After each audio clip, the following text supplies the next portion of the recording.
واه بچایا مزه مې کې وکړې. السلام علیکم.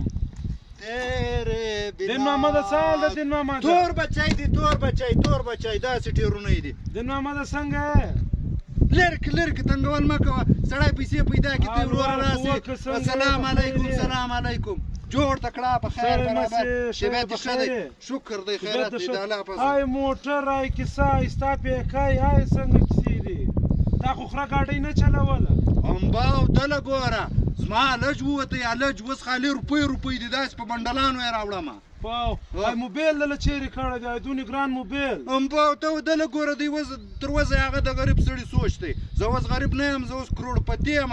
دا موبایل مې په 3 لکه روپۍ واخیستې په 3 لکه. او بیا داسې تور بچی را سره دی ورته وګوره چې دا کش کې پر دا روډ دی سرغځېږي داسې. ای دونې سرمایه ده کله چیرې دا خو ما نه درته وویل چې علج مې ووتی اوس مې داسې 20 ګاډۍ پر کور نورې ولاړې دي. بس لرک تنګول مه کوه ورځه ولاړه. ودین محمده موبایل ته په کې به جیب کې اچولی نو خدای ما ته ته ویل ما چا ته یې چې پول مې پر کوي تا راغلا کړی ده بل پسې ګرځم انسان نه نو ما خالي ټلیفون پکوله یاره ګاډۍ دې ودې نه سرویس کړي. ما ویل زه بیا سرویس ته بوځم هغه دغه سلو د لې وزنډېدلم.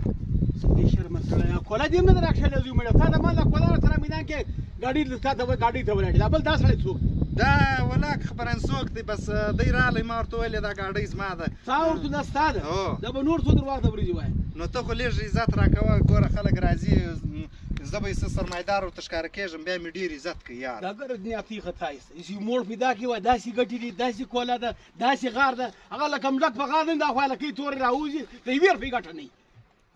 بیا موږ دغه ایرانۍ والا لوټ کړو افغانۍ لوټ کړو صوفایي لوټ کړو اوس بیا سیده کولې والا لمبر دی. یاره خو نه دا ګوره دا دونه ګاډۍ در سرویس کومه منډې ترنډې دي یاره کوچنی چکر خو مې نه کېږي.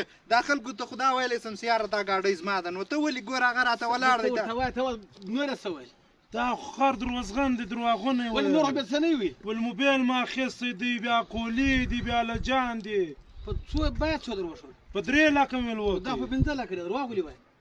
نو ما خالي ده ته ټکان کول یاره ته خو د سړي دونه عزت هم نه کوي. شرم نه لري بیا